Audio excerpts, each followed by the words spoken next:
ओम नमो भगवते वासुदेवाय। जय श्री हरि। हिंदू धर्म में एकादशी का विशेष महत्व है। यह दिन भगवान विष्णु को समर्पित है। इस दिन भगवान विष्णु की पूजा अर्चना करने का विधान है। आज हम बात करने जा रहे हैं पौष मास के पुत्रदा एकादशी के बारे में।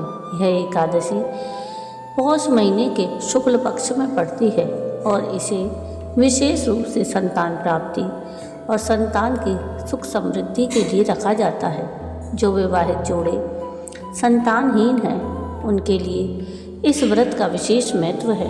इस व्रत को रखने से संतान प्राप्ति के योग बनते हैं। इस साल पौष पुत्रदा एकादशी का व्रत दिनांक 30 दिसंबर दिन मंगलवार को रखा जाएगा।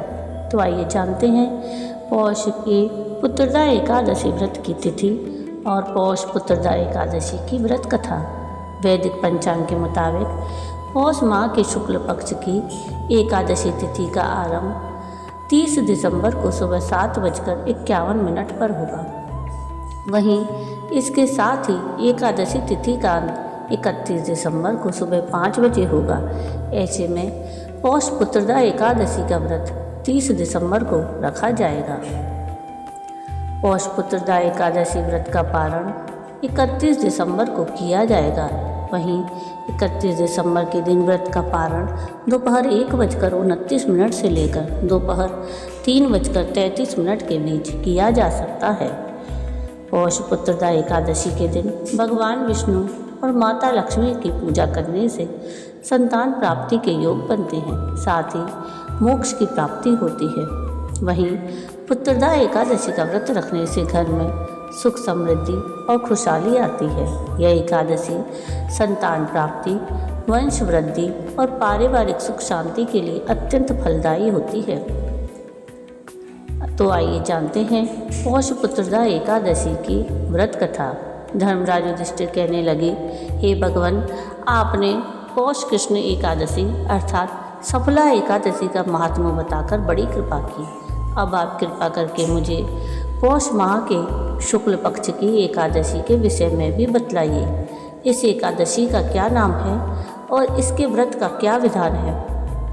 इसकी विधि क्या है? इसका व्रत करने से किस फल की प्राप्ति होती है और उसमें कौन से देवता का पूजन किया जाता है? कृपया यह सब विधान पूर्वक कहिए। भगवान श्री कृष्ण बोले, पौष माह के शुक्ल पक्ष में आने वाली इस एकादशी को पौष पुत्रदा एकादशी कहा जाता है। इसमें नारायण भगवान की पूजा की जाती है। विधि पूर्वक इस व्रत को करना चाहिए। इस चर और अचर संसार में पुत्रदा एकादशी व्रत के समान दूसरा कोई व्रत नहीं है। इसके पुण्य से मनुष्य तपस्वी, विद्वान और लक्ष्मीवान होता है। इसकी मैं एक कथा कहता हूँ, सो तुम ध्यान पूर्वक सुनो। भद्रावती नामक नगरी में सुकेतुमान नाम का एक राजा राज्य करता था। उसके कोई पुत्र नहीं था। उसकी स्त्री का नाम शैव्या था। वह निपुती होने के कारण सदैव चिंतित रहा करती थी। राजा के पितृ भी रो रो कर पिंड लिया करते थे और सोचा करते थे कि इसके बाद हमको कौन पिंड देगा। राजा को भाई, बांधव, धन, हाथी, घोड़े, राज्य और मंत्री, इन सब में से किसी से भी संतोष नहीं होता था। वह सदैव यही विचार करता था कि मेरे मरने के बाद मुझको कौन पिंडदान करेगा। बिना पुत्र के पितरों और देवताओं का ऋण मैं कैसे चुका सकूंगा। जिस घर में पुत्र न हो उस घर में सदैव अंधेरा ही रहता है। इसलिए पुत्र उत्पत्ति के लिए प्रयत्न करना चाहिए। जिस मनुष्य ने पुत्र का मुख देखा है वह धन्य है। उसको इस लोक में यश और परलोक में शांति मिलती है, अर्थात उनके दोनों लोक सुधर जाते हैं। पूर्व जन्म के कर्म से ही इस जन्म में पुत्र, धन आदि प्राप्त होते हैं।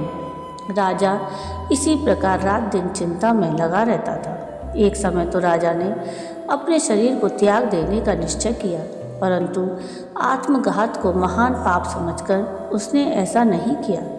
एक दिन राजा ऐसा ही विचार करता हुआ अपने घोड़े पर चढ़कर वन को चल दिया तथा पक्षियों और वृक्षों को देखने लगा। उसने देखा कि वन में मृग, व्याघ्र, सुअर, सिंह, बंदर, सर्प आदि सब भ्रमण कर रहे हैं। हाथी अपने बच्चों और हथनियों के बीच घूम रहा है। इस वन में कहीं तो गीदड़ अपने कर्कश स्वर में बोल रहे हैं और कहीं उल्लू ध्वनि कर रहे हैं। वन के दृश्यों को देखकर राजा सोच विचार में लग गया। इसी प्रकार आधा दिन बीत गया। वह सोचने लगा कि मैंने कई यज्ञ किए, ब्राह्मणों को स्वादिष्ट भोजन से तृप्त किया, फिर भी मुझको दुख प्राप्त क्यों हुआ। राजा प्यास के मारे अत्यंत दुखी हो गया और पानी की तलाश में इधर उधर फिरने लगा। थोड़ी दूरी पर राजा ने एक सरोवर देखा। उस सरोवर में कमल खिले थे तथा सारस, हंस, मगरमच्छ आदि विहार कर रहे थे। उस सरोवर के चारों तरफ मुनियों के आश्रम बने हुए थे। उसी समय राजा के दाहिने अंग फड़कने लगे। राजा शुभ शकुन समझकर घोड़े से उतरकर मुनियों को दंडवत प्रणाम करके बैठ गया। राजा को देखकर मुनियों ने कहा, हे राजन, हम तुमसे अत्यंत प्रसन्न हैं, तुम्हारी क्या इच्छा है सो कहो। राजा ने पूछा, महाराज आप कौन हैं और यहाँ किस लिए आए हैं, कृपया करके मुझे बताइए।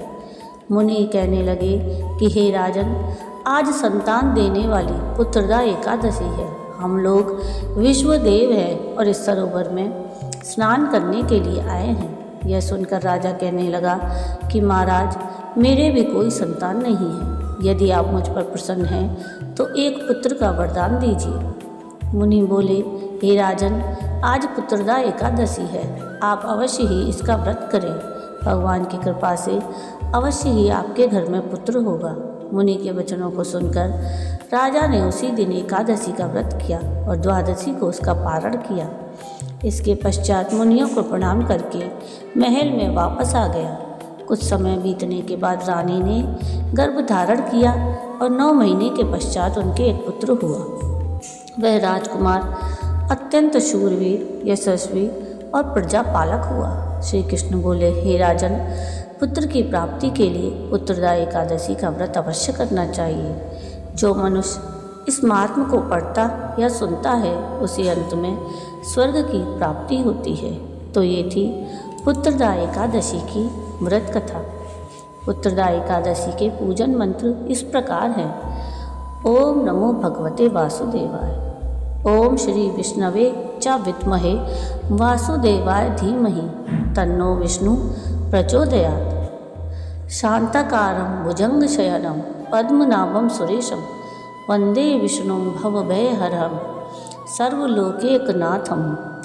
मंगलम भगवान विष्णु मंगलम गरुड़ध्वज मंगलम पुंडरीकाक्षः मंगलाय तनोहरि। जय श्री हरि।